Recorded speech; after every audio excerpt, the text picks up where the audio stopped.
Walid Regragui est-il le responsable du fiasco marocain à la Coupe d'Afrique des Nations? Nouveau temps additionnel dans le Club des 5, très content de vous retrouver les socios. On revient enfin sur l'élimination du favori, celui qui était considéré comme le potentiel vainqueur de cette Coupe d'Afrique, le Maroc, demi-finaliste de la dernière Coupe du Monde. Il y avait beaucoup d'attentes lors de cette compétition et il y a une déception qui est du coup à la hauteur de ces dernières. Avec moi pour parler de tout ça, forcément, on a réuni les deux experts du Club des 5. Samy Mochtavi est avec nous, Abdel Kissi également. Bonsoir messieurs. Bonsoir à tous, bonsoir Abdel, bonsoir Samuel. Très content d'être ici, c'est bien. En plus, on le fait plusieurs jours après le désastre.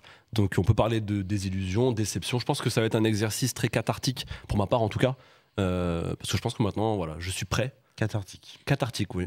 Cathartique de quoi dans ton panier. Bon, tu te renseigneras sur... Mais je veux dire, voilà, je pense que je suis prêt. Parce qu'au début, si on l'avait fait, je pense, tu vois, le lendemain ou même le soir même, ça aurait été compliqué. Alors, là, voilà, je pense que je suis prêt à me livrer. Ça aurait été un peu compliqué de le faire le soir même ou le lendemain, parce que tu nous as pas répondu pendant 5 jours. Donc du coup, déjà, on s'est adapté. D'où le je suis prêt maintenant. Voilà, c'est ça. On a compris qu'il fallait laisser le temps. Donc plus sérieusement, les socios, on était dans l'incapacité de faire une émission le lendemain. Donc on a décidé d'attendre un peu, de voir aussi comment ça se passait, de prendre la température pour revenir sur cette désillusion. Donc comme le disait Samy, du Maroc dans cette CAN. C'est Abdel la grosse déception après cette élimination contre l'Afrique du Sud, parce que c'était le premier match, on va dire, couperé pour le Maroc dans cette CAN. Premier match où il fallait montrer un rapport de force, montrer que c'était une équipe qui était prête pour aller au bout.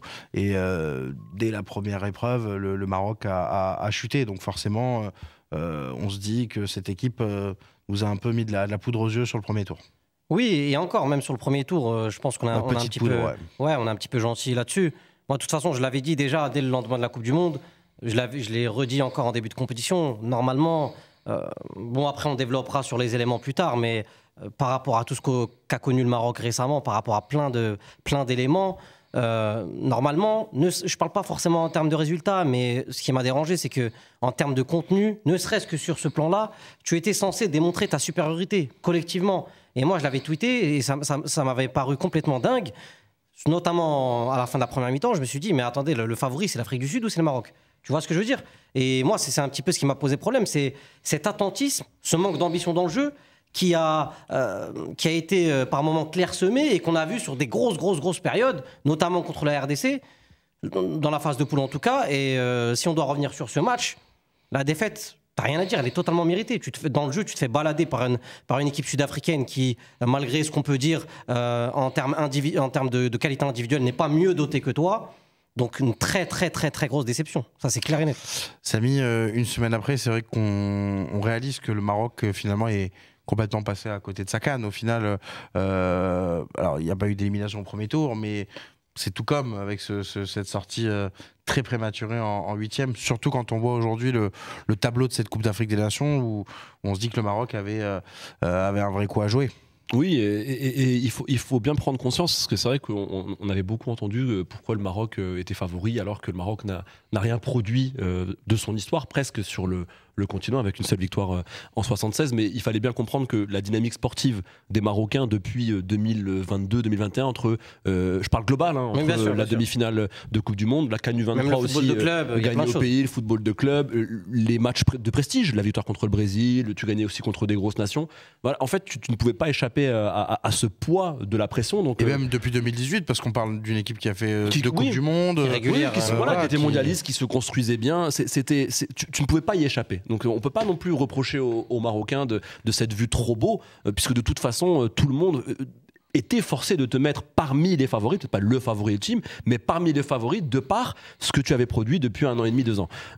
Donc c'est de là aussi que je pense la désillusion est forcément beaucoup plus importante. Si tu pars avec simplement des objectifs de demi ou autre, ou de quart où tu sais pas vraiment comment te placer, c'est peut-être plus facile à aborder. Là, le Maroc était un favori, avait montré de belles choses, avait montré de très belles choses, même dans le football international. Et c'est de là, je pense que tu tombes de haut. Maintenant, on va débattre avec Abdel, on va en discuter, je pense, au cours de ce temps additionnel. Mais le mot baladé par les Sud-Africains lors de ces huitièmes de finale, j'irai pas non plus plus jusque-là. L'Afrique du Sud a très bien joué face au Maroc, a bien négocié son 8e de finale, mais elle n'a pas baladé peut-être baladé mentalement Maroc dans le jeu. Oui, peut-être mentalement, mais dans le jeu, non. Je suis désolé. Baladé ou alors, on n'a pas le même match. Non, mais baladé à partir du moment où individuellement, il y a un gouffre qui sépare les deux équipes. C'est dans ce sens-là. Et dans l'utilisation du matériel qu'a l'Afrique du Sud, ça a été beaucoup plus pertinent que côté marocain. C'est en ce sens-là que je dis baladé. Et ça, c'est pas normal. Et là où c'est un problème, Abdel, dans cette fameuse question de la CAN ratée, finalement, côté marocain, c'est qu'on avait eu un peu le même sentiment aussi face au Congo. Il y avait eu le premier match face à la Tanzanie, on l'avait dit, était assez convaincant, peu importe le niveau de la Tanzanie. Mais on avait revu ces mêmes choses-là contre le Congo. On n'avait pas vu un Maroc très en difficulté, mais pas non plus vraiment maître de son sujet contre la Zambie. Donc, c'était finalement, c'est pas un accident ce match de l'Afrique du Sud. Alors, effectivement, pour moi, c'est pas pas totalement, du moins. Pour moi, c'est pas. Non, mais moi, je vais le dire très clairement. Pour moi, c'est pas un accident.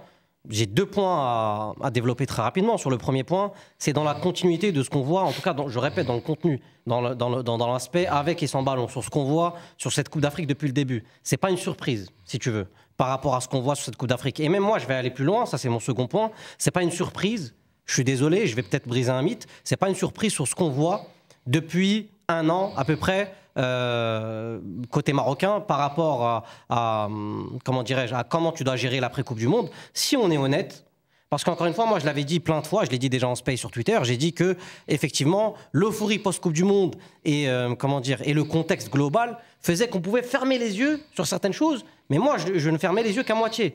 Il y a déjà. On voit pas bien quand même. Hein. Non, mais c'est pour dire que j'ai gardé une petite part de lucidité. Ouais. Et que la Coupe d'Afrique, ça a été le petit déclic pour qu'on soit un peu plus lucide là-dessus. Et moi, je suis désolé, mais tu regardes par exemple le match contre le Libéria à domicile, t'es pas vraiment souverain dans le jeu, tu leur laisses pas mal la balle.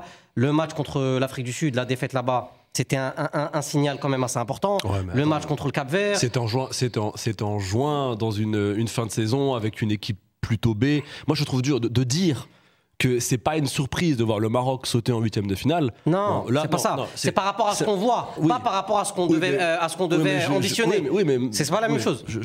On va rester quand même un peu plus mesuré. Ça reste quand même une énorme surprise, même sur le déroulement de la rencontre. Je suis désolé, ça reste malgré tout une surprise.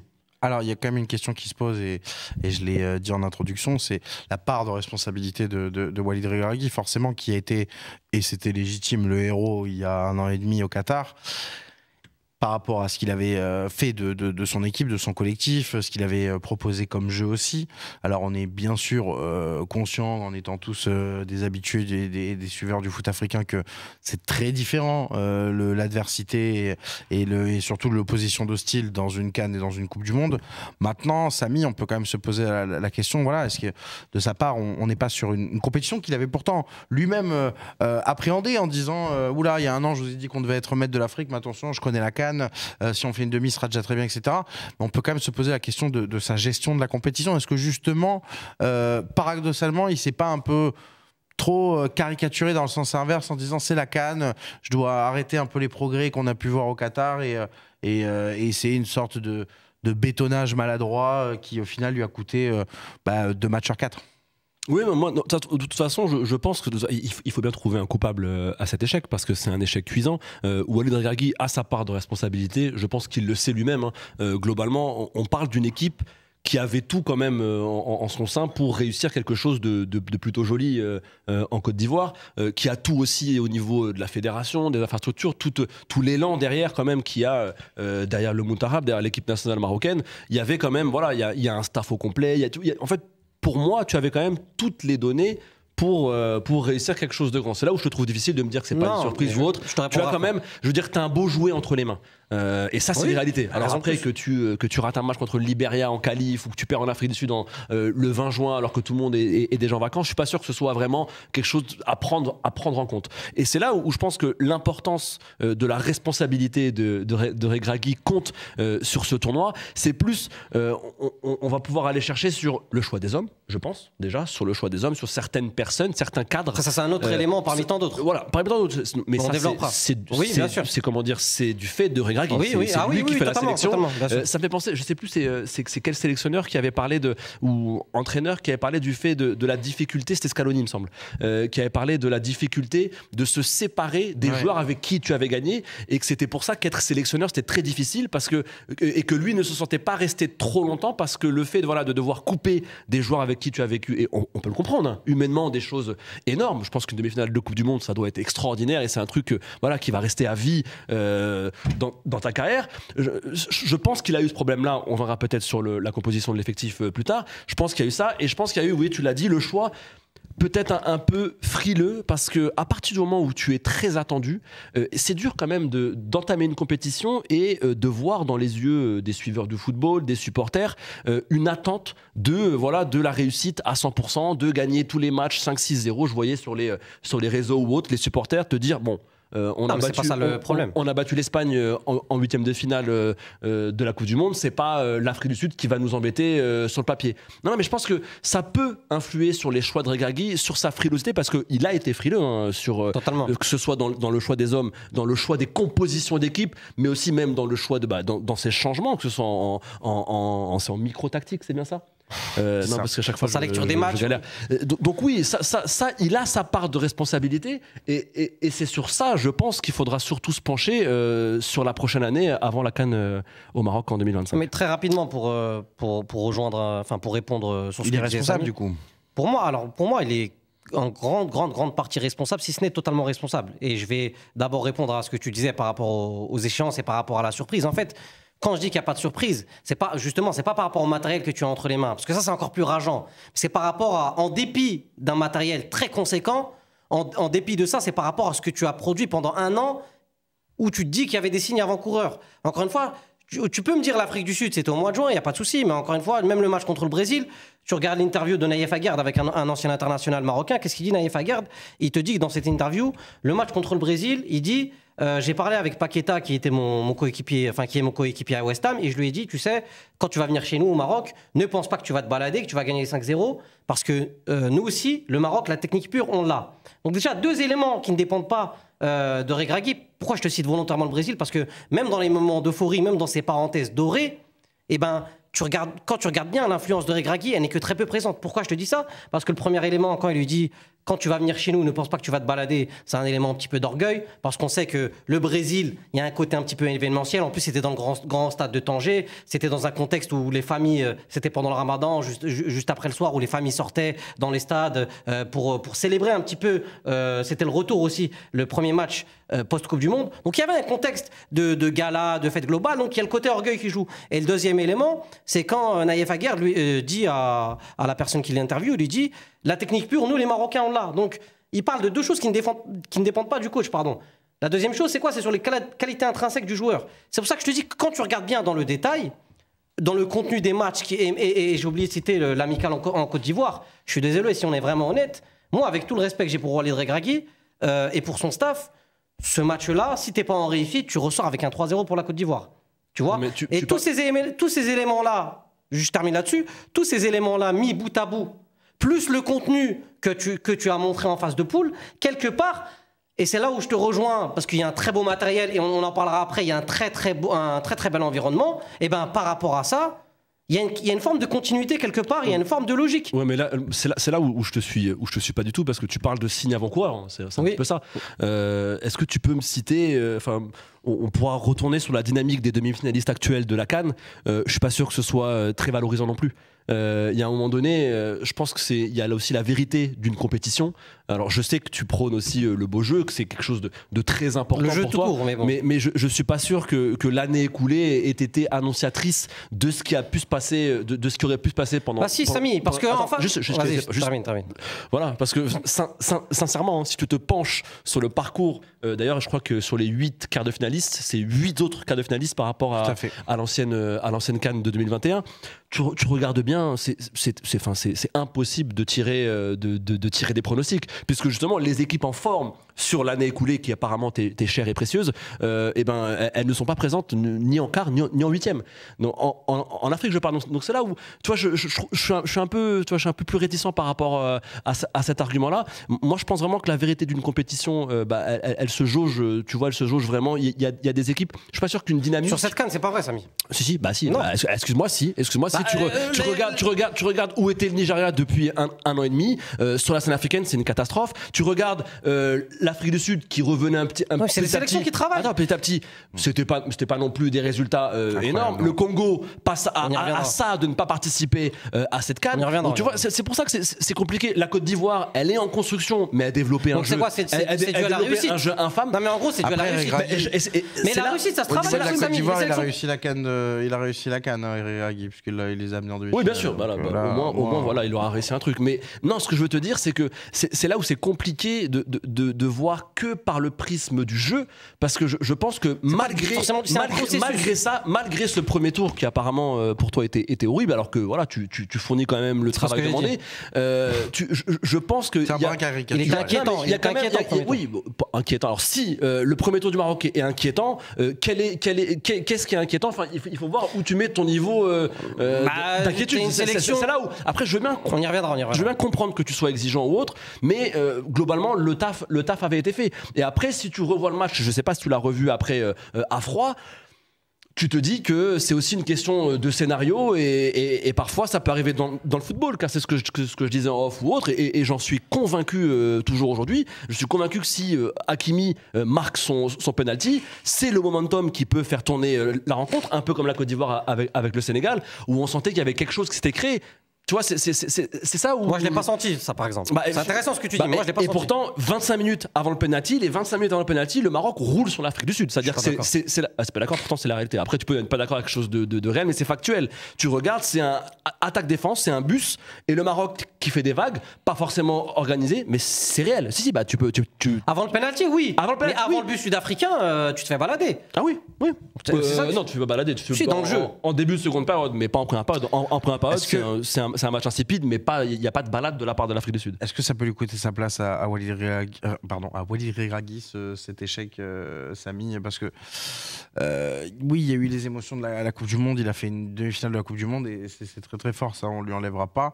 Maintenant, le foot est un peu cruel et assez instantané. Aujourd'hui, est-ce que la déception de la CAN 2024 ne va pas prendre le dessus sur l'euphorie déjà un peu lointaine de 2022? Alors, il y a le timing qui est aussi très important. Faut bien se rendre compte aussi, et le pays organisateur aussi qui sera le Maroc.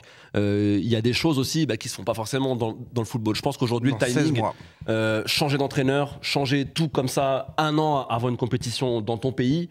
Je suis pas sûr que ce soit le meilleur move à faire. On parle d'un entraîneur aujourd'hui. Si tu regardes son bilan, t'as un côté positif, un côté négatif. Ça s'équilibre à peu près. Une demi-finale de Coupe du Monde, tu peux pas l'oublier, tu peux pas la rayer. Et tu as cet échec. Et c'est ça où c'est important. Je ne dédouane pas Walid Regragui. C'est un échec, c'est une désillusion. C'est un échec cuisant. Hein. C'est quelque chose qui va rester sur son CV et qui va devoir justement laver, on va dire, parce que je pense qu'il va rester aux rênes de la sélection, aux commandes de la sélection, pardon. Moi, je pense qu'aujourd'hui, ce serait un très mauvais move. Tu es quand même dans une construction.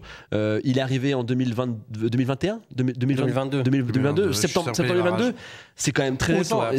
Il a un passif quand même assez peu important avec la sélection marocaine. Il a eu tout de suite, coup sur coup, 2 compétitions importantes, une réussie, une ratée. Moi, je pense qu'aujourd'hui, tu peux encore lui laisser le bénéfice du doute. On parle d'un coach qui est quand même adoubé par les 3/4 de son effectif, qui a quand même sur la feuille rendu. Belmadi était adoubé aussi par la plupart de ses joueurs. Ouais, moi je pense que c'est pas comparable, mais après sur cet argument. Après c'est mon avis. Hein. Après, et encore Belmadi, je suis pas sûr qu'il soit adoubé par tous les joueurs aujourd'hui. Pas tous les joueurs, mais par beaucoup de joueurs. Non, oui. Voilà, je parle de 3/4 quand même. Il a quand même une cote d'amour, que ce soit à la fédération, parmi les supporters, chez les joueurs. C'est bien le problème. Assez importante. Mais non, mais toi, Abdel, de toute façon, tu veux virer tous les coachs. On en a déjà parlé. On sait très bien. Toi, un coach, tu veux pas qu'il soit coach. C'est pas totalement faux. Abdel, tous les coachs, tu veux les sauter. Par contre, là où je trouve intéressant l'analogie avec notre ami Belmadi, c'est que ce qu'on a pu reprocher dans les temps additionnels Abdel Abdelmadi il y a quelques jours, quelques semaines, c'était le fait que il avait mangé sur 2019 et que on était en 2024 et il continuait de nous servir la même soupe. Est-ce que c'est peut-être là où Regragui peut être en difficulté, c'est de se dire que le Maroc qui anticipe quand même certaines choses, avec notamment une Coupe du Monde en vue dans 6 ans à la maison, est-ce qu'elle peut pas se dire, justement, regardons ce qui s'est passé à côté et évitons de faire le même problème que le voisin. Oui, il y a eu un entraîneur qui est arrivé, qui a fait un exploit, mais derrière, si ça marche pas, on va pas attendre d'avoir la catastrophe comme l'Algérie, quoi. Bien sûr, c'est pour ça que cette histoire de timing, c'est un argument que je n'arrive pas à comprendre. Parce que justement, si tu raisonnes en termes de timing, tu peux dire, il y a le temps pour 2030, mais il y a encore plus le temps, il y a encore moins le temps, pardon, mais il reste quand même du temps pour la CAN 2025, où là tu te dis que, justement, si on raisonne en termes de timing, t'attends encore 3 mois, t'attends encore 4-5 mois. Si au bout de 5 mois, tu vois qu'il n'y a pas de progression, tu vas dire, ah ouais, mais là, c'est trop tard pour sauter Regragui. Et là, tu es pris en otage par cet argument du timing, tu vois. C'est là où je suis pas d'accord. Après, sur le côté échec, encore une fois, moi, je l'ai dit, c'est là où je suis pas d'accord avec Samy, c'est que, en gros, c'est pas quelque chose d'irrationnel, c'est pas quelque chose qui sort de nulle part. Parce que même sur les équipes qui sont en quart, qui étaient en quart aujourd'hui dans cette CAN, alors certes, c'est des équipes qu'on n'attendait pas, c'est des équipes qui ont de la réussite, mais c'est de la réussite qui a été provoquée. Quand on parle de la RDC, même s'ils sont miraculés, entre guillemets, dans la phase d'éliminatoire pour cette CAN, il y a quand même un travail qui a été fait par Sébastien Desabre. L'Afrique du Sud, c'est pas une grosse nation, mais il y a quand même un travail qui a été fait par Hugo Bross. Et moi, ce que je reproche à Walid Regragui, c'est que, en fait, il a essayé de tabler sur quelque chose qui relève de l'ordre émotionnel, c'est-à-dire le fameux Delonia. En arabe, c'est en gros croyez en nous, faites corps avec nous, ayez foi en nous. Sauf que ça, c'est quelque chose qui a fait écho auprès des anciens, auprès de nos parents, etc. Ça, pour un contexte ponctuel pour la Coupe du Monde, pourquoi pas? Il n'y a pas de souci. Mais tu ne peux pas tabler sur ça pendant 1 an et demi et espérer aller loin dans une compétition sans processus. Et moi, c'est ce que je reproche à Walid Regragui. Après, bon, sur l'histoire du poste, etc., on sait qu'il va rester. Mais moi, ce que je lui reproche, c'est... Voilà, donc il partira pas sur les certain. Il partira pas. Moi, je pense qu'il partira pas. C'est pour ça que je te dis que... Il faudrait être un véritable pyromane pour le faire partir aujourd'hui. Moi, je pense. C'est pas ça le problème. Le problème, c'est que, tu vois, et c'est là où je suis pas d'accord avec Samy, c'est que moi, je pense que ce qui explique cet échec-là, c'est l'absence de processus, que ce soit de lui ou de la part de son staff. Et sur l'échec, moi, je suis désolé, je vais mettre les pieds dans le plat, Sam. Pour moi, c'est le pire échec de l'histoire du football marocain. Pas sur le résultat brut. Parce qu'effectivement, en termes de résultat brut, tu peux trouver pire. Tu peux trouver des années où tu sors même pas de la phase de poule, en 2013, alors que tu as le Cap-Vert, l'Afrique du Sud une nouvelle fois et l'Angola dans ta poule. En 2012. Tu peux citer plein d'exemples. Tu ne qualifies même pas pour la Coupe d'Afrique. Très beau match contre Mais c'est pas ça le problème. C'est pas comme ça qu'il faut raisonner. Il faut raisonner par rapport à l'attente que tu as suscitée, par rapport à d'où tu pars. Je l'ai dit déjà en off, mais avant, là où on était un petit peu déçu avec le Maroc, c'est que tu montais de 2 étages, tu redescendais de 3 étages. Sauf qu'aujourd'hui, tu es monté de 20 étages pour descendre de 40 étages. Alors justement, est-ce qu'on n'a pas vu le Maroc trop beau, entre guillemets, Samy, que ce soit Regragui, et surtout les joueurs qui mettent sur la pelouse? Regardez la composition contre l'Afrique du Sud, je trouve ça intéressant. On vous a noté les matchs joués en club par les joueurs, et on le voit globalement avec les titularisations à côté. Globalement, c'est assez équilibré entre les joueurs qui sont indispensables et ceux qui ne le sont pas, pardon. Et surtout, au milieu de terrain, on le voit, c'est vrai qu'il y a... C'est là où on a fait le plus de reproches, mais il y a des joueurs qui, pour le coup, ne se sont pas encore imposés avec leur club, ou alors ont eu des difficultés comme Ounahi pour diverses raisons. Mais c'est vrai que, finalement... On peut se dire que c'était peut-être pas l'effectif le plus adapté pour cette CAN. Après moi, avec du recul, c'est facile. Hein, mais... Oui, c'est très facile. Après, c'est là où je suis peut-être plus indulgent et que je pense aussi que professionnellement, il faut aussi parfois laisser sa chance, une seconde chance aux gens compétents. Je pense que les gens, globalement, dans la vie, ont droit à l'erreur. Je pense que Walid Regragui a le droit à l'erreur. Je crois à la rédemption, je crois au rachat. Moi, c'est ma perception des choses. Hein. Je pense qu'on peut se tromper. On peut se tromper et il y a des personnes qui savent apprendre de leurs erreurs et repartir de l'avant. Moi, je pense que Walid Regragui, par rapport à son effectif, je parlais des choix tout à l'heure d'effectifs qui sont durs aussi parfois à contourner. On parle d'un homme qui est arrivé 2 mois avant une grande compétition internationale, 2 mois avant la Coupe du Monde, qui a eu ensuite une poignée de matchs de qualification sans grand intérêt, il faut bien être honnête. Par exemple, le match perdu en Afrique du Sud. Sans grand intérêt, mais tu peux travailler aussi, c'est pas tout le monde s'en fout. Oui, mais une poignée, c'est le principe. Il n'a pas eu non plus 4 ans pour travailler. Et ça, c'est réel. Je pense que le résultat de la Coupe du Monde, tu as un très bon résultat, avec un effectif plutôt stable et avec une certaine façon de jouer. Je pense que cette réussite, elle l'a un petit peu emprisonné dans un seul système de jeu avec ces hommes-là. Est-ce qu'on ne peut pas aussi se dire, et c'est là où je te parlais de l'indulgence, qu'il a appris, il a fait une erreur. C'est arrivé à des sélectionneurs parfois de se rendre compte qu'un groupe doit être généré, que des cadres peut-être ne sont plus au niveau. Est-ce qu'on peut se dire que justement, c'est peut-être en ça qu'il est l'homme de la situation, parce que c'est lui qui connaît quand même le mieux ses joueurs, c'est lui qui a été désavoué par certains de ses joueurs. Je pense qu'il va apprendre aussi. Il y a eu d'autres choses qui se sont passées. On sait que voilà, il va apprendre, il va faire des choix. Est-ce que justement, ce n'est pas la bonne chose à faire que de lui laisser continuer avec ce qu'il a appris avec cet échec? Je pense qu'un échec peut apprendre énormément de choses. Et je pense pas qu'il en est capable. Après ça, c'est un jugement de valeur, c'est comme tu veux. Moi, je pense que sur ce qu'il a fait, il mérite. Tu vois, c'est la méritocratie sur ce qu'il a déjà fait en 1 an et demi. Je pense qu'il a le bénéfice du doute et qu'il mériterait justement de voir ce qu'il peut faire après avoir appris de ses erreurs, tout simplement. Abdel, je vais terminer très rapide sur répondre et après on passe à un autre thème, à un autre sujet. Oui, l'indulgence, c'est pas suffisant, encore une fois, pour combler. Je le répète, un tel échec, un tel fiasco. Abdel, pour info, il vire Deschamps après 2016 alors qu'on fait finale à domicile. C'est un échec pour l'équipe de France. J'ai jamais dit ça. Non, mais je pense, parce que si on réfléchit comme toi, tu fais quart de Coupe du Monde, tu perds à domicile la France, c'est encore dans ton pays. C'est encore un autre exemple. Et regarde, on lui a laissé les rênes, il est reparti avec d'autres joueurs. Non, mais je vais t'expliquer pourquoi. Une autre équipe, et il a gagné le Coupe du Monde. Si je peux me permettre, c'est un exemple. Il fait finale d'Euro.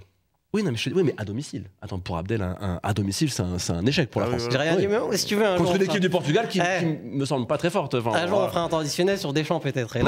Mais c'est un exemple pressant. C'est vrai ou pas? On a laissé Deschamps travailler et continuer alors que c'est un autre contexte. Oui, mais c'est pas pertinent. La comparaison pour moi n'est pas pertinente. Après, c'est mon avis, je comprends ta conception. Je peux comprendre qu'elle soit pas pertinente parce que voilà, faut que ça suive ton. Je comprends ta conception après. Mais moi, dans ma conception, pour moi, l'indulgence ne va pas suffire à combler un tel échec et un tel fiasco. On en parlera après par rapport aux moyens qui ont été mis, etc. Juste avant, une petite parenthèse sur les joueurs, parce que évidemment, on critique à raison Walid Regragui. Pour moi, c'est le principal responsable. Je te le dis tout de suite, Sam. Après, évidemment, que si on essaye de pointer du doigt tel joueur ou tel joueur ou tel joueur, aujourd'hui, c'est vrai qu'il y a beaucoup de joueurs en termes de rendement, qui ont été déçus. Il faut dire ce qui est. Moi, un Nessiri que j'ai beaucoup défendu, il y a une capsule qu'on a sortie où je l'ensemble sur le premier match. Force est de constater, et je vais être cohérent, je vais être honnête, force est de constater que même quand tu regardes bien la CAN 2021 en termes de contenu, c'est limite catastrophique. Sur cette Coupe du Monde, cette Coupe d'Afrique, tu vois, lapsus révélateur, c'est encore très compliqué. Selim Amala, ça va être la fameuse minute Amala, j'ai pas besoin d'en parler. Les socios connaissent mon avis là-dessus. Un Romain Saïs, est-ce que c'était pertinent de continuer avec lui, sachant que là, tu vas être d'accord avec moi, le petit Chadi Riyad qui est vraiment sur c'est le seul truc où je fais un pas de côté par rapport à vous, c'est le très belle forme en club. Et puis, dernier point après. C'est là où c'est dur de bouger les gens. C'est là où c'est dur. Et c'est là où un échec peut te permettre de faire justement. Je vais venir juste après. Donc c'est là. C'est pour ça que je te dis ça pourrait lui servir. Non, bien sûr. Il faut pouvoir utiliser cet échec pour assumer après tes choix. Je vais y venir. C'est très intéressant ce que tu dis. Mais pour terminer sur les joueurs, évidemment que si tu parles en tant que supporter, tu te dis, mon gars, tu joues pas dans ton club de d'habitude. Là, tu joues, tu portes le maillot du Muntakhab, tu portes le maillot de la sélection marocaine. La sélection marocaine, c'est on sélectionne les meilleurs joueurs marocains sous l'égide de la Fédération royale marocaine de football. Mon ami, tu représentes toute une nation. Donc c'est vrai que en termes de rendement individuel, il y a plein de joueurs aujourd'hui qu'on peut pointer du doigt. Après, certains me parleront notamment de Amin Adli. C'est un contexte un peu compliqué, on n'a pas besoin de revenir dessus. Moi, je suis un petit peu indulgent avec lui, parce que je trouve que c'est pas. Il a un petit peu. Bon, ok, allez. Parce que je trouve que c'est pas celui. Heureusement, tu sais que c'est des êtres humains. Mais tu sais que c'est des êtres humains, c'est des gens, c'est pas des plots. Laisse-moi finir, j'allais le dire. Ils sont pas là que à la télé le samedi soir et après on les met dans une boîte. Mais ils sont payés pour être non, mais c'est pas Amin Adli, c'est pas celui sur lequel. Je te rassure tout de suite, c'est pas celui sur lequel j'allais taper le plus. Heureusement. C'est pour être honnête par rapport à son rendement. Bien sûr, il y a pas de souci. Après, tu peux remettre remettre en cause le rendement, mais de là à, tu vois, à juger leur patriotisme. Non, mais de dire. Non, mais tu sais ce genre de discours un peu basique, rempli de poncifs, tu l'entends tout le temps. Et je suis convaincu qu'ils le savent, qu'ils portent le maillot de la sélection marocaine. Je suis pas sûr qu'il soit là le problème. Tu peux rater parfois une compétition. Attends, je suis désolé. Non, mais très rapidement. J'ai une question à vous soumettre derrière qui correspond à peu près à ça. Vas-y. Adli, c'est pas celui que je pointe le plus du doigt. Je le cite parce qu'il a été comme d'autres à un moment en difficulté. C'est par cohérence et honnêteté intellectuelle. Mais je suis d'accord avec toi sur Adli. Après, sur le reste, encore une fois, je l'ai dit, il y a plein de joueurs aujourd'hui que tu peux pointer du doigt. Et moi, pour rester cohérent avec ma ligne, par contre, sur le choix des joueurs, le premier garant de ce choix-là, le premier responsable, ça reste Walid Regragui. Et encore une fois, là où moi je ne suis pas d'accord avec toi, c'est que Walid Regragui, il y a toute son histoire sur sa carrière d'entraîneur qui montre que ce n'est pas un coach, avec tout le respect que j'ai pour lui, et il a fait de très grandes choses. Et encore une fois, je le répète 1000 fois s'il faut, merci, gratitude éternelle pour ce qu'il a fait à la Coupe du Monde par rapport à tout le contexte, etc. Mais je ne pense pas qu'il soit assez outillé tactiquement. Je ne pense pas que dans son staff, et il a un staff assez conséquent, il y ait quelqu'un d'assez compétent pour le challenger, même si pour moi, c'est pas l'argument le plus important. En deux compétitions. Non, c'est ce que je viens de dire. Je pense que dans l'histoire de sa carrière, c'est quelqu'un qui a montré. Tu regardes Ofus, tu regardes Wydad, c'est quelqu'un qui a montré que en termes de jeu, en termes de processus, c'est quelqu'un qui normalement les cycles c'est 2 ans. Je termine très rapidement. En sélection. En termes, si, tu as 2 ans de qualif et après tu as une compétition. Ça fait même pas 2 ans qu'il est aux commandes. Pour moi, et t'es déjà en train de le. C'est ma conception du foot. C'est très dur. Parce que moi, je l'ai suivi. J'ai suivi ce qu'il a fait au FUS. J'ai suivi les passes d'armes qu'il avait avec la presse déjà à ce moment-là. J'ai suivi ce qu'il a fait au Wydad. Moi, je te dis que l'histoire de sa carrière montre que ce que tu dis, le fait de se renouveler, le fait de se séparer de certains choix, le fait de ne pas être sur une seule animation, je te dis que pour moi, j'estime que ce n'est pas possible. Et juste très rapidement. Pourquoi je te dis que c'est pas possible? Parce qu'on a cité Belmadi, on peut même citer Aliou Cissé. Aujourd'hui, sur le continent africain, ces gens-là, qu'on le veuille ou non, pour moi, ce sont les fils spirituels de Deschamps, parce qu'on en parlait tout à l'heure. Il a eu 9 ans. Quoi. Il a eu 9 ans. Oui, non, mais je te parle en termes de jeu. Oui, mais moi je te parle de 1 an et demi. 1 an et demi, tu peux pas être aussi radical. Je suis désolé. Sur l'histoire de sa carrière. Tu me cites Aliou Cissé. Aliou Cissé, il a eu 9 ans. En 9 ans, il a gagné une CAN. Et il a fait une autre finale de CAN. Parce qu'il a fait 9 ans à la tête du Sénégal. Moi, je te prends l'histoire de Walid Regragui en club et en sélection. Regragui, pour être totalement factuel. Ce n'est pas le coach que tu crois qu'il est. Peu de temps pour travailler. Totalement factuel, il a gagné en 6 ans et demi, Aliou Cissé. Il y a quand même 3 ans d'écart. Ça reste toujours plus qu'1 an et demi. Oui, mais je suis désolé. Tu me prends ces années en sélection. Moi, je te parle Walid Regragui. Quand tu combines, il a une histoire avant le Maroc. Oui. Quand tu combines son histoire, Fuse, Wydad de Casablanca, plus tu parles de la sélection Maroc, avec lequel il a gagné la. Oui, d'accord, mais en termes de processus, moi je te parle en termes de processus. Mais c'est pas suffisant pour se renouveler. D'accord, c'est pas suffisant. Tu vois, c'est pas suffisant pour se renouveler. Je pose la question, Samy, tu vas me dire ce qu'on en pense pour recentrer un peu le débat sur cet effectif pas adapté. Alors. Vous êtes un peu écharpé il y a 2 secondes sur le palmarès de Regragui, c'est très bien. Maintenant, qui est quand même énorme en Afrique. Hein. Oui, mais il a tout gagné, pour faire simple. Ça suffit pas pour son nom. Bien sûr, il faut gagner plus. Il faut gagner la Coupe de Mars, par exemple. La Coupe de Saturne. Je pense qu'un dernier carré de Cannes, c'est pas non plus demander.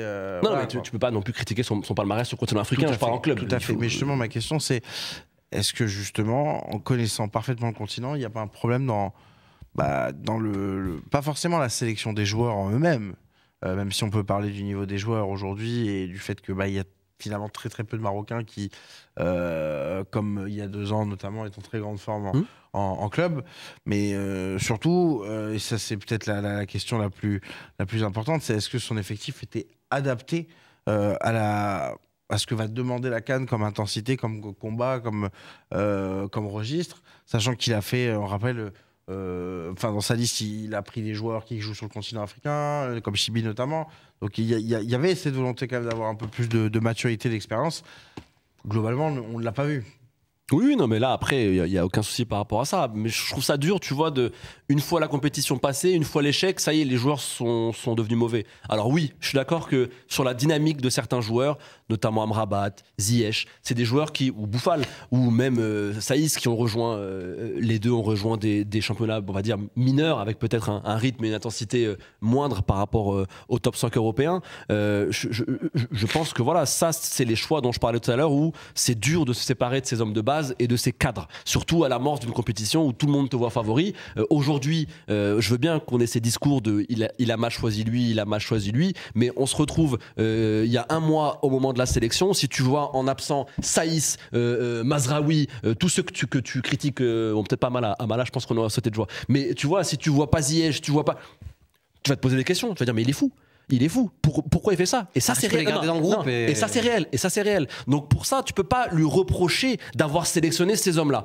Après, oui, je pense qu'il a fait un choix. Il a tenté. Des joueurs comme Bouffal qui était aussi blessé, Amin Adli aussi, c'était un choix, hein. Il était en deuil. Est-ce qu'il fallait le prendre, est-ce qu'il fallait pas le prendre, puisqu'au final il n'a pas vraiment servi dans la compétition. Quid de Chadi Riyad? C'est vrai qu'il y a des choix. Après, ce sera à Regragui de s'expliquer dessus, mais sur le choix des hommes, sur l'effectif avant Cannes, avant que cela débute, je voyais pas beaucoup de voix s'élever contre la sélection de Regragui. C'est pour ça que j'ai un peu de mal qu'après coup on se dise oh non, en fait il a sélectionné que des chèvres, c'est que des gens éclatés, ils n'ont pas le niveau. Je suis pas d'accord, je pense pas. Moi, encore une fois, ma question, c'est pas ça, c'est l'adaptation. C'est-à-dire que il y a un blocage. Il y a un vrai blocage pour le Maroc. On a parlé du Mali hier sur la chaîne YouTube. C'est à peu près pareil pour le Maroc, à des degrés différents, mais il y a un énorme blocage lors des CAN, notamment qui se déroulent dans la partie subsaharienne de l'Afrique, où clairement le Maroc n'est jamais au niveau. On entend toujours toutes les excuses possibles, la pluie, le beau temps, etc. Machin. La réalité, c'est que, et c'est pour ça que je continue à poser ma question, est-ce qu'on n'est pas sur un effectif aujourd'hui qui n'est pas adapté à cette compétition, qui n'a pas l'expérience suffisante pour cette compétition? Non, je ne pense pas, mais je vais te dire pourquoi. Ça, c'est une très bonne question. Tu sais pourquoi c'est une très bonne question? Merci, parce qu'on a tendance à penser que, tu vois, quand une sélection est mise, entre guillemets, pas sur un piédestal, mais est mise avec l'étiquette de favori, on pense que si ça ne performe pas, c'est parce qu'il y a eu un problème ou une faillite mentale. Encore une fois, et ça pour moi c'est un poncif du foot, les faillites mentales, effectivement, qui peuvent exister parce qu'il y a tout un historique, il y a le fait de se remémorer la CAN 2019, le drame au Bénin, etc., il n'y a pas de souci. Mais cette faillite mentale-là, elle est exacerbée par ce que je pointe du doigt, par un manque de travail et par un manque de contenu et par un manque de processus global. Parce que, et là, deuxièmement, là où je ne suis pas d'accord, c'est sur l'histoire des joueurs. En fait, moi, je n'arrive pas à comprendre cet argument, et là, je ne te pointe pas toi du doigt, Sam, mais plusieurs gens qui en parlent. Il y a, tu sais, et Samy, je pense que tu seras d'accord avec moi, il y a cette fameuse formule, oui, mais en Afrique, limite, en gros, c'est la seule compétition, enfin, c'est le seul continent où tu ne peux pas jouer au ballon. Il faut des mecs pour aller au combat, il faut des mecs de l'impact. Alors déjà, l'impact, l'intensité, etc., ça s'apprend déjà. Et puis deuxièmement, sur cette Coupe d'Afrique-là, ce n'est pas un problème de joueurs. Les faillites mentales, tout ce qui a pu ressurgir et nous faire penser au Bénin 2019, ce sont des faillites qui étaient déjà préexistantes, mais qui ont été exacerbées par un problème beaucoup plus important, qui, je le répète, c'est le problème du manque de travail de fond de cette sélection depuis 1 an. C'est pas un problème de joueurs. Si aujourd'hui on vient évidemment qu'il y a des choix qui sont pas bons. Je l'ai dit, Mazraoui ne devait pas jouer parce qu'il est à court de forme. Atiatala, il a fait ses preuves, il était beaucoup plus à même de démarrer, mais c'est pas ça le problème principal. Le problème principal, c'est que footballistiquement, tu n'étais pas au niveau. Et d'ailleurs, Samy, tu seras d'accord avec moi, cette Coupe d'Afrique-là, pourquoi moi, je suis agréablement surpris par le niveau? Parce qu'il y a des équipes, mine de rien, je ne parle pas des grosses nations, je parle de la moyenne des équipes présentes lors de cette édition, qui travaillent footballistiquement parlant. Alors Abdel, moi je me permets quand même de couper sur ça, parce que le Maroc travaille aussi. Il y a un vrai cap sur 2025, depuis 2022, on est dedans, donc il y a quand même aussi du travail. C'est pour ça que... On peut dissocier la nuance, c'est intéressant. Voilà. En fait, toi, tu parles du travail de fond qui est fait par la fédération. Voilà, exactement. Moi, je parle du travail. Énormément d'investissement sur le football. On sent vraiment que c'est une priorité aujourd'hui. Ça, c'est pareil. Je vais te lancer beaucoup d'éloges aujourd'hui. Question hyper pertinente. Mais moi, je fais la nuance. Décidément. Ça, j'y reviendrai. J'ai déjà fait de meilleure canne que le Maroc, du coup. Non, mais ça, j'y reviens juste après. Ça fait un peu lèche-boule quand même depuis tout à l'heure. Non, mais c'est la vérité. J'y reviens après. Ça, je termine juste sur l'aspect manque de travail de fond de la part du staff. C'est ça aujourd'hui qui va expliquer que footballistiquement tu as été inférieur. C'est pas une histoire de joueur, parce que c'est pas une histoire de joueur de mental. Qu'on me dise ce qu'on veut contre la RDC en deuxième mi-temps, footballistiquement, le but qui vient de la part du RDC, le temps faible, c'est un problème footballistique, et la défaite contre l'Afrique du Sud, c'est un problème footballistique avant tout. Et c'est là où ça me déçoit encore plus, c'est justement par rapport à ce que tu dis, il y a un travail de longue haleine qui est fait par la fédération. Il faut savoir que Fawzi Legja, il est arrivé courant 2014, et peut-être pour les gens qui ne le savent pas, aujourd'hui la fédération marocaine, il faut savoir, très rapidement, on va faire une petite minute géopolitico-footballistique, entre guillemets. Fawzi Legja, c'est quoi? C'est quelqu'un qui est missionné par la politique marocaine pour travailler pour le rayonnement du Maroc à l'international par le prisme du football. Et donc, conséquemment à cela, il y a des investissements qui sont faits à tous les niveaux. Le centre d'entraînement, je pense que c'est l'un des meilleurs centres d'entraînement au monde. Il y a le reportage de Canal+, qui en parle très bien avec leur boulot. C'est pas un reproche, rassure-moi. Non, mais c'est une bonne chose. C'est une bonne chose. C'est une bonne chose et ça montre encore... C'est le roi, c'est pas le gouvernement, c'est le roi qui a laisse-moi finir, tu vas comprendre. C'est encore plus rageant de se dire qu'en dépit des investissements massifs que tu as faits, en dépit du fait que les U17, ils font quart de finale au dernier mondial, ils font finale à la CAN en Algérie, les U23, ils sont champions d'Afrique à domicile. Et donc ça marche. Non, mais je vais venir, juste laisse-moi terminer mon raisonnement, tu vas comprendre. Non, c'est pas ce que je dis. Ça fait 6 minutes, frérot. Laisse-moi, je termine rapidement, tu vas comprendre. Non, mais ça, c'est important, je suis obligé de développer un petit peu là-dessus. Il y a les féminines, les U20 qui viennent de se qualifier très récemment pour le mondial. L'équipe senior féminine qui a fait une performance exceptionnelle, qui fait 8e de finale de Coupe du Monde pour une première participation. Il y a tous les moyens qui sont mis à disposition. Il y a zéro excuse. Il y a, on en parlait tout à l'heure en off, l'hôtel à San Pedro qui a été rénové aux frais du contribuable marocain, parce que ça, il faut le dire à un moment donné. On a mis 400 000 € pour rénover l'hôtel. Il y a un avion... c'est sympa pour les Ivoiriens. Il y a un avion avec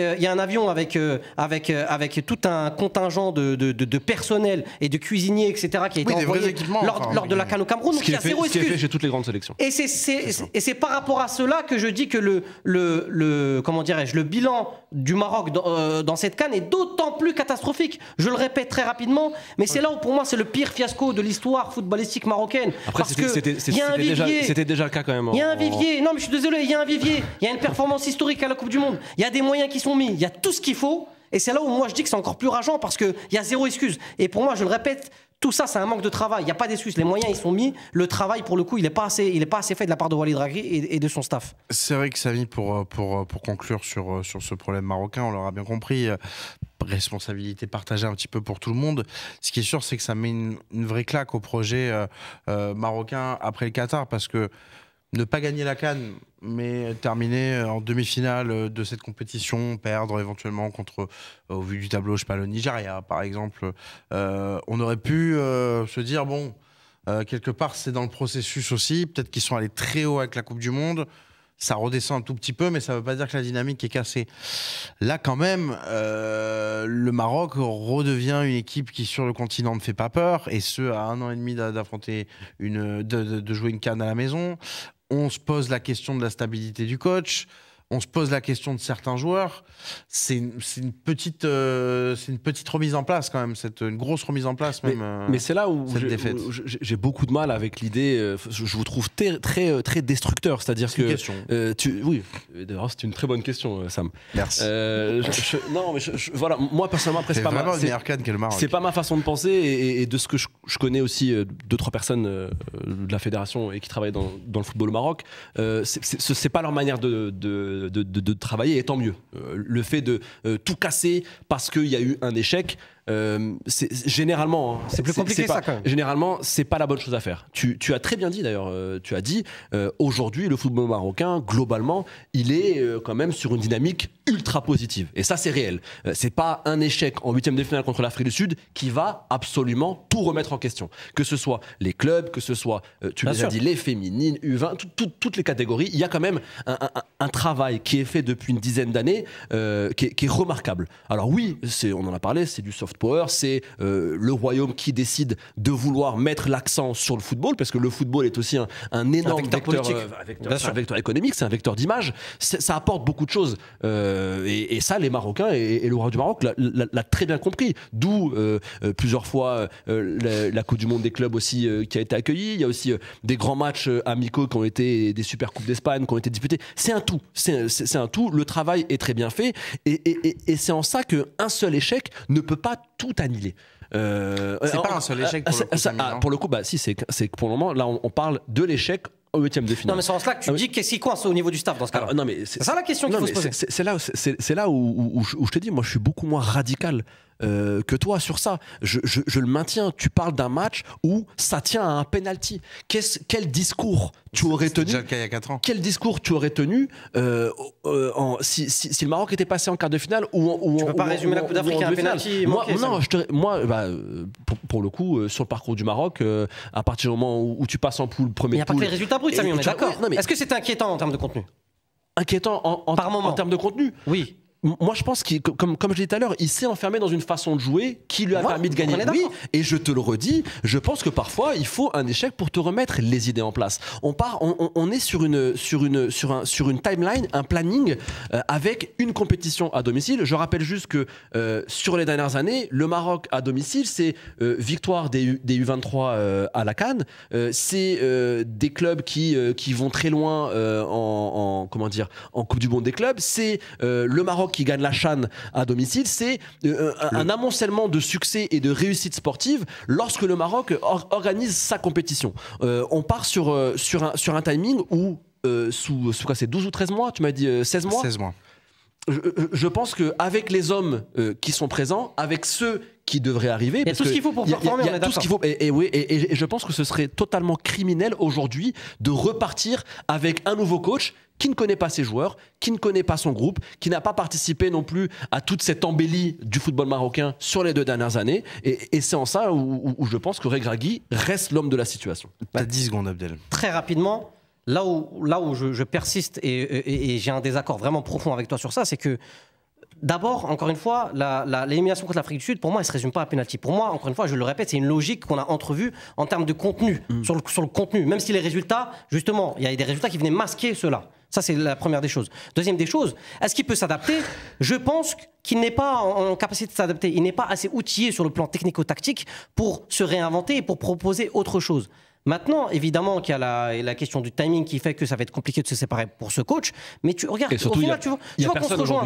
Tu veux faire quoi? Tu veux faire comme l'Algérie? C'est pas la question qu'il faut se poser. La question qu'il faut se poser, c'est est-ce que c'est l'homme de la situation, oui ou non? Mais tu es un pyromane, Abdel. C'est pas la question qu'il faut se poser. Ben si, on vire Regragui et on voit après. Laisse-moi terminer, je te laisse terminer. Je t'ai laissé terminer très rapidement. Vous avez beau me faire des compliments, j'ai un timing à respecter. Non, mais très rapidement, moi je pense qu'aujourd'hui, il y a tout ce qu'il faut pour performer avec la sélection A du Maroc. Il y a les investissements, il y a le vivier, il y a tout ce qu'il faut. Je te dis juste que pour se renouveler et pour faire ce que tu dis, pour s'adapter et pour changer après cet échec-là, ce n'est pas l'homme de la situation parce qu'il n'en est tout simplement pas capable. Et tu n'as personne derrière, tu as aucune proposition. Ça, c'est pas la question. C'est pas la question, d'accord. Est-ce que c'est l'homme de la situation? Pour le coup, c'est pas Abdel de trouver un. Exactement, je travaille pas à la fédération. Il y a une fédération. Ouais, mais aussi, on peut regarder, on a un panel. Aujourd'hui, il n'y a personne de disponible. T'es pas obligé de prendre un nom, tu prends quelqu'un qui travaille. Qui a gagné le CHAN, qui a gagné la. D'ailleurs, il s'est qualifié en demi-finale. Les U23, mais c'est pour ça, il y a peut-être. Oui, mais. Il y a peut-être des entraîneurs locaux. Et puis ça. Oui, mais c'est là la problématique. C'est quand même, tu sais ce que tu perds, tu sais pas ce que tu gagnes. Et c'est ça où. Mais dans ce cas, tu changes. Non, mais c'est ça où, les gars, il y a un manque de cohérence. C'est-à-dire qu'on a un entraîneur qui a du bon et du mauvais. Et vous voulez mettre un entraîneur qui n'a aucune référence. Pour moi, ça n'a pas aucun sens. Ce n'est pas notre travail. Notre travail aujourd'hui, c'est d'analyser les bons résultats du Maroc sur la scène. Oui, prenons un inconnu qui n'a aucun match en pro. On verra. C'est pour ça que je te demande s'il n'y a pas des entraîneurs qui ont été intéressants avec ces équipes-là. Si on est honnête. Aujourd'hui, non. Non, mais Sam, si on est honnête. C'est réel. Aujourd'hui, non. Si on est honnête. Et ils ont gagné beaucoup de compétitions.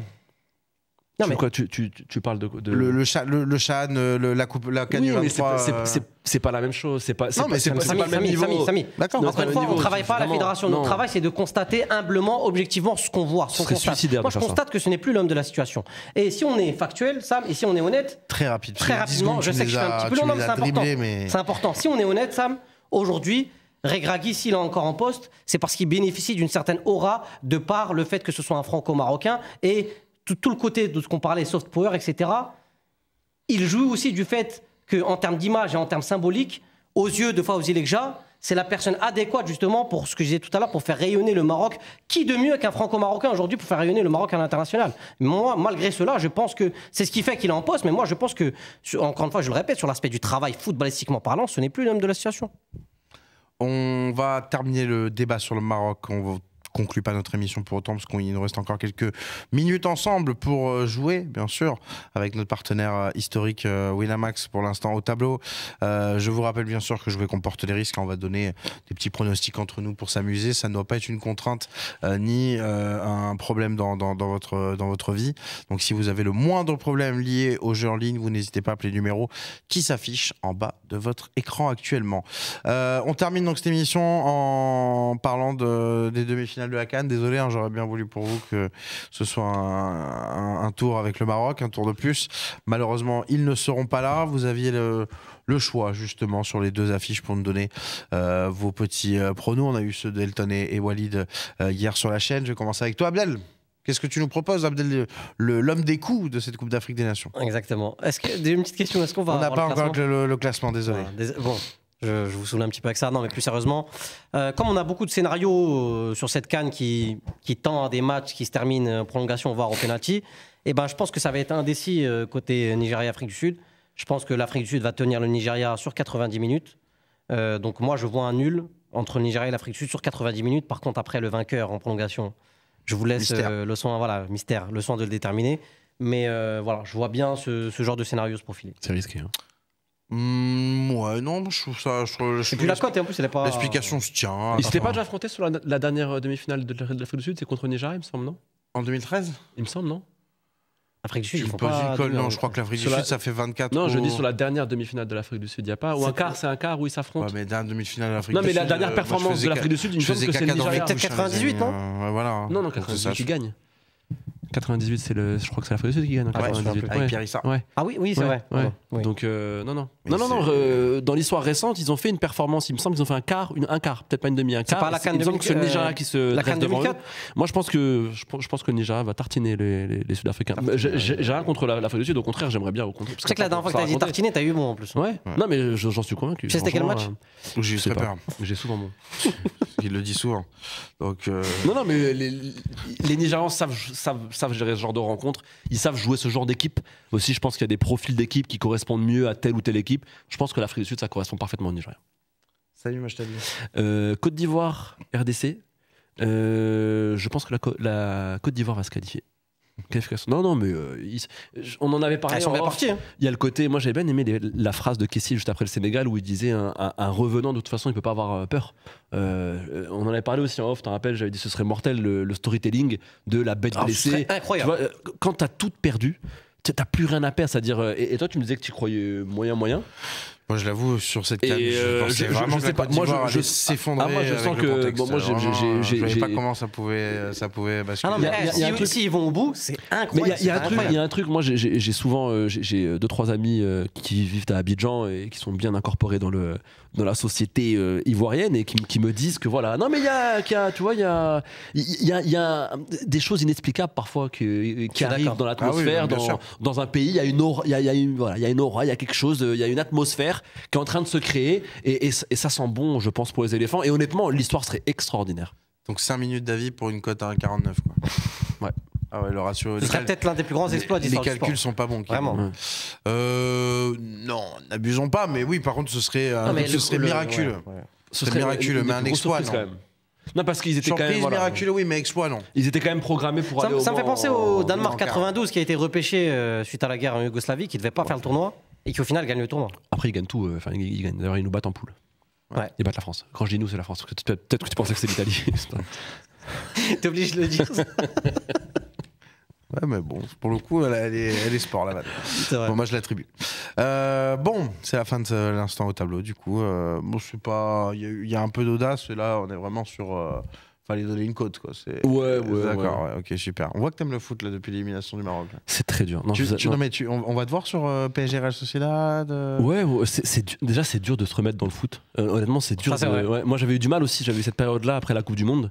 Quand t'as une grosse déception, et encore là, elle est encore plus grosse que pour le. La Coupe du Monde, t'as une déception. Ah oui, là. Quand même, ouais. Oui. Moi, je pensais que tu parlais du Maroc, c'est pour ça quand même. Non, je parlais des Bleus. Ouais. C'était dur. Donc, mais voilà, il y avait une compensation. Là, je sais pas. Ouais, c'est fou. Bon, merci pour toutes ces petites précisions, les amis. On va s'arrêter là pour ce temps additionnel sur le Maroc. N'hésitez pas à donner vos avis en commentaire, les sociaux, à nous dire ce que vous avez pensé de l'émission, ce que vous pensez du débat. Walid Regragui est-il responsable de l'élimination du Maroc? On lit les commentaires, bien sûr, et on continue le débat. Ouais. Et on peut même aller plus loin. Vous pouvez nous dire si vous voulez, comme on l'a débattu dans l'émission, s'il doit partir ou non de cette sélection marocaine. Merci en tout cas d'avoir été avec nous. Prochain temps additionnel et nombreux contenu du Club des 5 très vite sur la chaîne. Abonnez-vous, c'est très important. Merci à vous deux. Samy, Abdel, c'était un plaisir. Je sais que cette émission, vous l'attendiez. Samy aussi, on l'attendait. Et encore, il faudrait 10 temps additionnels pour... Effectivement, il faudrait du temps. Mais c'était pas mal déjà. Ouais, c'est déjà pas mal, effectivement. Merci à vous en tout cas et à très vite sur la chaîne du Club des 5. Ciao. Ciao.